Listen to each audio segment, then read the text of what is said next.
Hey, what's up everyone? How's it going today? I have a project that I'm super excited about. This is going to be something that'll be a little bit of intensive, and since I've already done the J-pipe and a couple other difficult tasks, this one's going to be pretty cool to try to figure out and then see the final results. Now what I have here is the APR duct bezel brake cooling system. So I have the bezels as well as this. I was able to pick it up off of someone on Instagram, which was a pretty cool deal because the bezels themselves are almost in perfect condition. I think I saw like one tiny little dot on, I don't know, they're perfect. So have these cooling pads and then hoses, clamps, hardware. And I'm going to just kind of take it step by step. I'm currently kind of working on one side to try to figure out how these fit, and once just kind of get a collective idea of how to go about this, I'm going to show you a step-by-step process. Alright, so first step in getting this piece on is to go ahead and remove the caliper as well as the rotor. Now you have two. On mine, 19 millimeters, I believe on the WRX. With the smaller one, it's 17 millimeters on the back, and pop off the caliper. Then we'll move on to the rotor once I got this caliper off. Now that I have the two 19 millimeter bolts removed, yeah, I did have to use air. You'll come over here to the rotor, and you look right here where all my zip tie crap is. There's a 10 millimeter there. If you take that out, you can stick it right in here on the side. As you screw it in, you'll get your rotor to pop off rather than trying to hit it with a rubber mallet. Now that you have the rotor removed, you're going to see three 12 millimeter bolts holding on this dust shield. One here, and then there's one hiding right there. So once you take those three off, you'll be able to remove the shield. Before I started doing this install, I was confused about what side goes where, but it's pretty easy. Once you take off your shield, you can see how that aligns perfect there. So that's the way that you know. Pretty simple. And as you can see over here, you can, let's get around here. You can line it up. Sorry, doing this one-handed. Yeah, there we go. Line it up, put the bolts back in. Now you remove three bolts, but you're only going to do two to put this plate on here. But I went ahead and stick the third one down there just so I don't lose it later. So now got it on. Really isn't much torque specs on this, so I just tightened it down pretty snug on here where it's not going anywhere. And it's sad that something as nice carbon fiber as this is just going to be hidden behind the wheel. But basically the steps now are just put the rotor back on, put the caliper back on, and we'll start working on the front end after this. Now, one thing I did want to mention is I did want to do this first because I didn't want to start routing the hoses and get to this and quality be poor or fitment be poor, and basically have done all that work just to get to this step. So that was why I wanted to do this first, and I'd suggest if you do this as first as well. Now I have everything back on, and the main thing to check is just clearance here, and you can see that line. I got plenty of it, so it's a success getting these on. I'm going to pull the front bumper here in a little bit and start working on that. Now, if you don't know how to remove the front bumper, there's plenty of YouTube videos on it, so I'm going to cut to already having it off. Moved here. I had the sweeping switchbacks with the lights, so had to remove the whole wiring harness. Took me a little bit, but nothing too difficult. So now let's get on to, I believe, cutting some of the bumper. So I have everything outlined in this little blue Sharpie. Basically start down here, come up, come underneath, cut here. You're supposed to save this part and follow it down here, cut across. So get to the Dremel and see how it turns out. Alright, so I have the hole cut and realized I had messed up a little bit. Basically right here I needed to cut that and leave that piece in because that's where this bolt fits. Now basically we'll just push some of this back in here and figure out a way just to get that bolt mounted.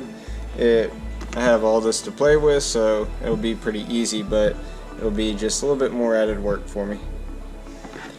Now what I'm going to do now is just fit this bezel on here and put some dots where the holes line up and screw a little hole, put a bolt through, get this seated. So now I have one side done. Just for reference, you use a 1/4 size drill bit to be able to put the holes in, and I'll show you what I did at the back here. Since it was kind of messed up, I basically just took a piece here and wedged it in there, put a hole through it to hold it as backing. I guess you'll be the only one who will see this, but I could have also put maybe some thick washers behind there to hold it. On the next side I won't make that mistake, but really wasn't easy. Fitment is really spot on. Really don't have any complaints. The fitment's better than this than my actual fog bezels I had on before. So I'm gonna work on the other side and should turn out good. I got a little excited about going ahead and running the hoses, but I'll show you here. Just put a little clamp. It's a 8mm just to tighten it, and I routed it. I have the TBW skid plate. If you don't have it, I highly recommend getting it, and I have a video of showing the install, so be sure to check that out. Now one thing that kind of worried me at first was that it sticks out a whole lot, so it will have to be cut, but the tube itself you can see bends, so once I have it actually attached I'll be able to push back with no issue. I'm gonna show you the other side here. Now I'm gonna go ahead and route the other hose. This has a little bit more issues, but what I plan to do is route it right through here, and then you can see a little hole right there and try to bring it up through there. If it doesn't work, I'll just have to trim a little bit of that out with the Dremel. So I have it all routed under here. It worked pretty good. Basically just going to push it back here to get a good turn, that way it doesn't rub against the inside of the wheel, and get it all attached. Got the other bezel on now and everything's looking pretty good. Alright, so I have my grinder here. It's going to be 5.5 inches by 3 inches. So I'm going to start cutting now.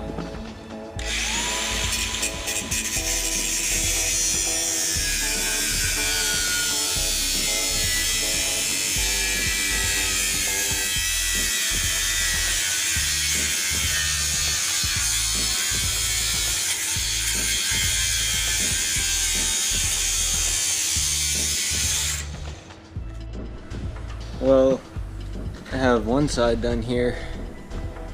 It's a little bit more of a pain than I thought. Hopefully that's enough, because it's gonna suck to try to cut a little bit more. But working on the other side now. Actually just had the batteries fail on me, so just charging them up really quick and I'll get back to it.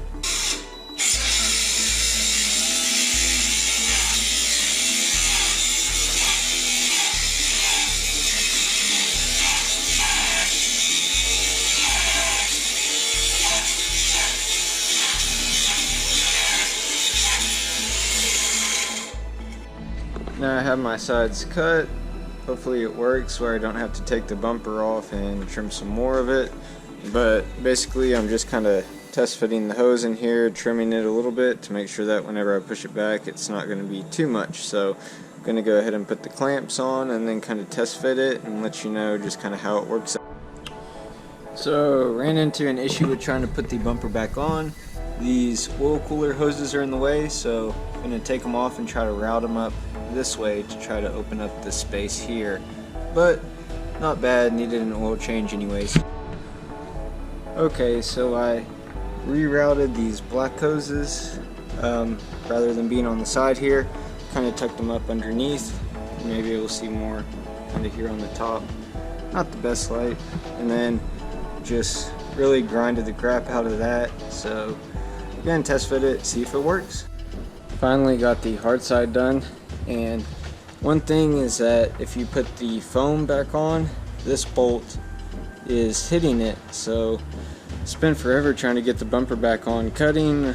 Just thought it was this, but it ended up just being a stupid bolt that was holding me up. Same on the other side. I'll go ahead and show you here.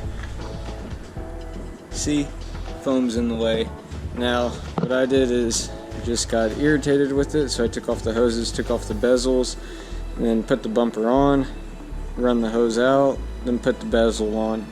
Now I wouldn't recommend this way, but it is a way that you can do. It's just a really tight fit, trying to tighten all the bolts back up. I have the hose routed where it comes here and then goes straight, and I have it zip tied all here. It's pretty secure, it's not really going anywhere. The only downside of running it underneath that windshield washer is that it comes in like this. So rather than coming straight, it comes in at an angle. The other side I know is going to look a whole lot better. Another thing I wanted to mention is that I had to trim a little bit of this ring on the outside portion, just because no matter what I do, it couldn't hit unless I started cutting out some of the frame. Finally have everything finished up now. I zip tied right around here and should hold well. As you can see, I have this. One to mention too is that this bolt here, you have to use the shorter one. If you use the longer one, it's going to hit a metal piece, so you either have to cut that out or use the short one. But overall looks pretty good. Just getting everything buttoned up. Pretty successful install.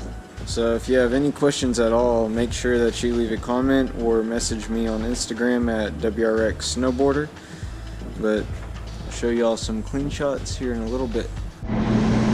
Sorry about the noise, there's a big truck parked here, but these are what the bezels look like. Turned out really good.